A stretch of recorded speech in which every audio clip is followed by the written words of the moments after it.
I'm Tim of Govberg, and welcome to the world of Omega. Today I will be your guide to the Omega Speedmaster Moonwatch Pitch Black from the dark side of the moon family. This watch was part of the third wave of ceramic 44.25mm of the moon timepieces. Of course, the sensational dark side bowing in 2013, followed by the gray side, and becoming an entire family of themed timepieces in 2015. Now, the watch in many respects resembles its famous forebearer, but it has a character that is distinctly its own, with a number of highlights and features not found on the dark side of the moon. We may start outboard with one item they share in common, which is a very deluxe bi-material twin trigger release clasp. You can see alternately polished and satin finished ceramic with twin trigger release, very secure when closed, gives way to a matte titanium clasp that is both shaped to contour to the underside of the wrist and features a minderless system that tucks excess strap length underneath its body,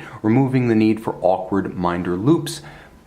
You'll also note underneath, calfskin with a red contrasting stitch, so far much in common.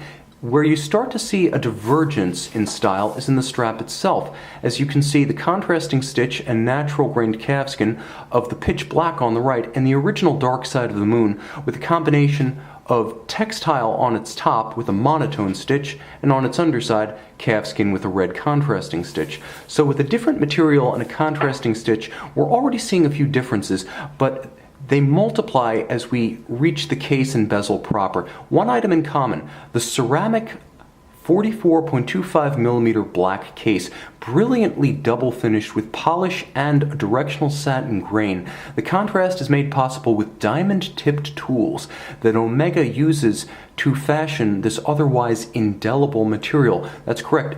Ceramic, in addition to wearing light and wieldy, thus highly suitable for smaller wrists, is also extremely hard, effectively as scratch resistant as a sapphire crystal for long wearing durability, but you do need that high-tech finishing capability with the diamond-tipped ceramic specific tools to create this kind of contrast in such a hard material.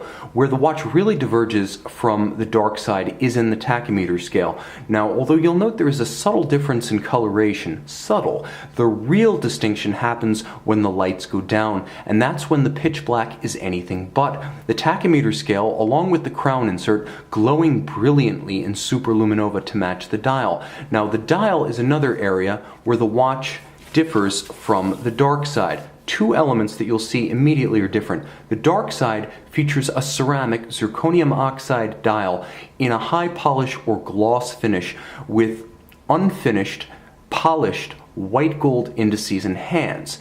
Now, that's the dark side. The pitch black, on the other hand, features a zirconium oxide ceramic dial, but it's in a matte, low-glare finish, and the white gold indices and hands here are darkened, such that the only standout against the matte base of the dial is actually the strip of luminescent material on hands and indices. You'll note a white-on-black calibration as well as printing for the dial, and a vintage-inspired twin register design, so you have the look of a twin register vintage chronograph with the beautiful cruciform balance that creates for the dial, but you get a modern tri-register chronograph with hours, minutes, and seconds, the key being a monocounter at 3 o'clock that superimposes hours and minutes on the same dial on two concentric circular scales, so you read them both off the monocounter. A discrete date at 6 o'clock nicely anchors the dial, providing easy reference to that practical material, and of course, practical reference to the date, practical time saver ability for those who do jump time zones. Pull the crown out 1 to 10, you can set the hour hand forward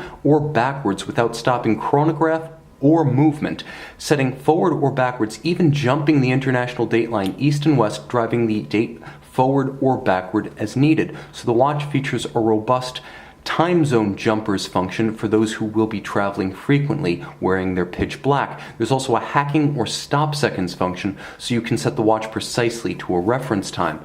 As with all high-performance machines, what's under the hood matters, and you can see that the exclusive caliber 9300 found on Omega timepieces and nowhere else in Swatch Group, even the haut de gamme brands such as Blancpain and Breguet, beautifully decorated with a unique spiral Geneva waves in arabesque across the winding mass and the bridges, and the unique blackened screws that are a signature of this caliber family. Now you'll note The bidirectional winding system means there is no unloaded direction for the rotor, so there's no unseemly rattle or wobble as it winds itself on the wrist. Twin mainspring barrels in series produce two advantages. First, their torque release is very even thanks to the twin barrels in series from minimum wind to maximum wind of the power reserve. And the power reserve itself is a robust 60 hours, solidly more than the 38 to 42 hours standard in the industry for automatic watches. You'll also note a full dual-anchored balance bridge, the screw anchoring a bridge structure that spans both sides of the balance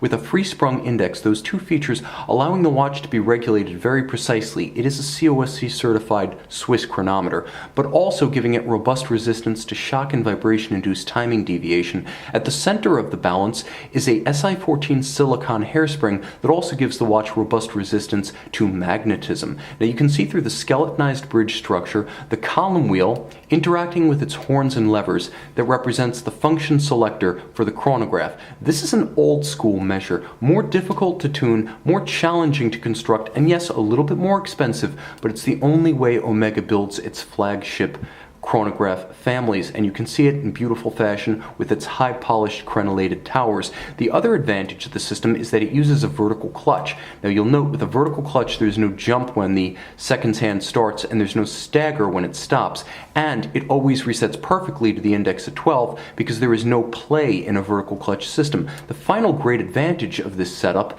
being that the transmission mechanism can stay engaged with no additional wear or tear, that being one of the disadvantages of a traditional lateral clutch. Here you don't have that. So if you prefer to just read seconds at center and leave your chronograph running so you can have seconds, minutes, and hours at center, you can do that with no additional hazard to your timepiece. Water resistant to 50 meters, this is a high horology caliber in a flagship timepiece, although recognizably related to its legendary Dark Side of the Moon brethren. Nevertheless, the pitch black has a character and a charm that is all its own. See it and the entire family of Omega timepieces on our website, govbergwatches.com.